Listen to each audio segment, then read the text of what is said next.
Trois compagnons, un jour, creusant la terre pour chercher de l'eau, ont trouvé une cassette remplie de pièces d'or, un vrai trésor.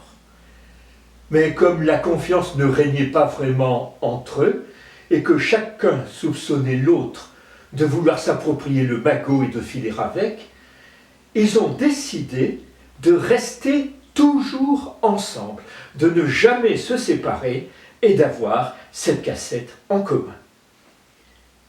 Leur devise, tous pour une pour tous. Un soir du mois de mars, ils sont arrivés dans une petite ville d'Anatolie, Kayseri, dont les habitants, paraît-il, sont particulièrement futés. Ils sont entrés dans une auberge, ils ont demandé à manger, à loger pour une nuit, et l'aubergiste s'est frotté les mains, c'était les premiers clients d'une saison qui venait à peine de commencer. On était au mois de mars et il y avait encore de la neige sur les montagnes.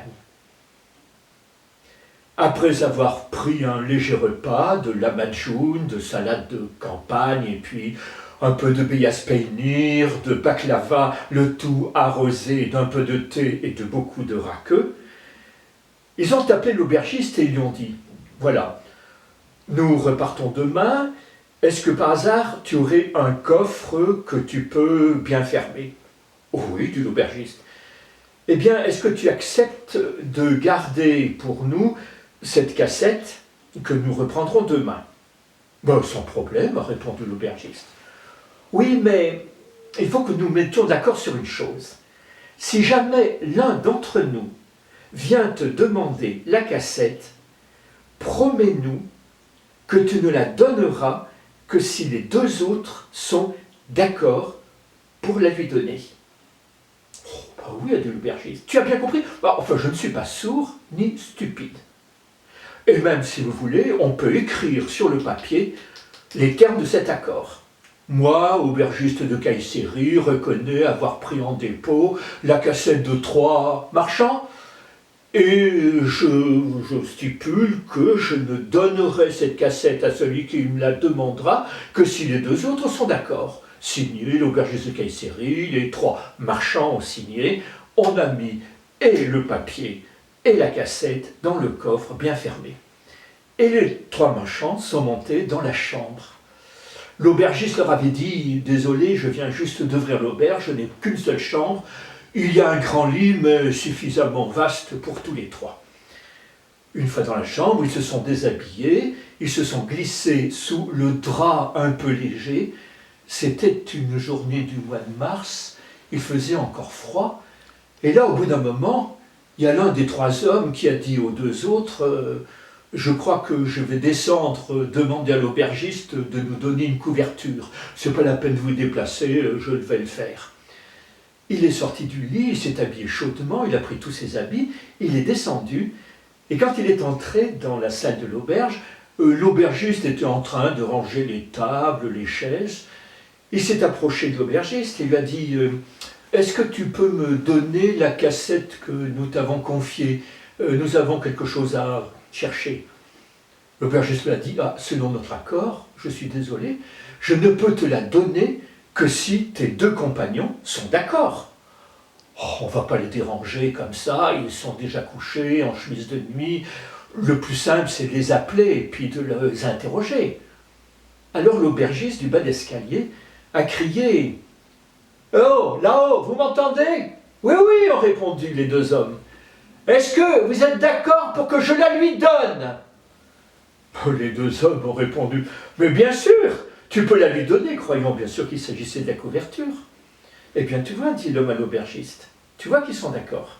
Hein, on est tous les 3 d'accord, alors donne-moi la cassette. » L'aubergiste a ouvert le coffre, il a donné la cassette, et profitant de ce que l'aubergiste ait le dos tourné, l'homme s'est glissé hors de l'auberge et il a disparu dans la nuit anatolienne, une nuit du mois de mars. Pendant ce temps, là-haut, les 2 autres compagnons se sont un peu impatientés. Ils se sont dit, c'est quand même bien long pour trouver une couverture. Et puis, ils ont commencé à avoir quelques soupçons. Alors, ils sont sortis du lit, ils sont descendus. Ils sont entrés dans la salle de l'auberge au moment où l'aubergiste était en train d'éteindre et allait regagner sa chambre. Eh, aubergiste, aubergiste, où est donc la couverture? C'est bien long. Et où est notre compagnon? Votre compagnon, mais je lui ai donné la cassette et il est allé vous rejoindre dans la chambre. Comment? Tu lui as donné la cassette? Mais enfin, on t'avait bien dit pourtant qu'il ne fallait donner cette cassette que si tous les trois nous étions d'accord. Mais moi je vous ai appelé et quand je vous ai demandé est-ce que vous êtes d'accord pour que je la lui donne, vous m'avez répondu tous les deux. Oui, on est d'accord, tu peux la lui donner.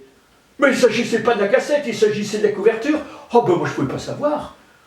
Alors aubergiste, tu te débrouilles, ou tu nous retrouves cette cassette, tu nous la rends, ou bien nous te traînons en justice. Et ils ont traîné l'aubergiste en justice.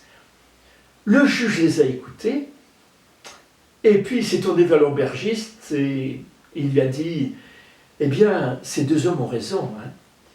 Quand même, ils t'avaient confié cette cassette, et toi, eh bien, je ne sais pas ce que tu en as fait. En tout cas, il faut que tu t'arranges pour la retrouver et pour la rendre aux deux hommes. » Alors, l'aubergiste a baissé la tête, et il a dit au juge « Juge, je reconnais, j'avoue. J'ai bien toujours la cassette. Je l'ai même toujours dans le coffre, bien fermé. Et je la donnerai à ces deux hommes lorsqu'ils seront, selon notre accord, tous les trois devant moi pour être d'accord pour que je la leur redonne. » Ils n'étaient que deux. Quant au troisième, ils attendent encore.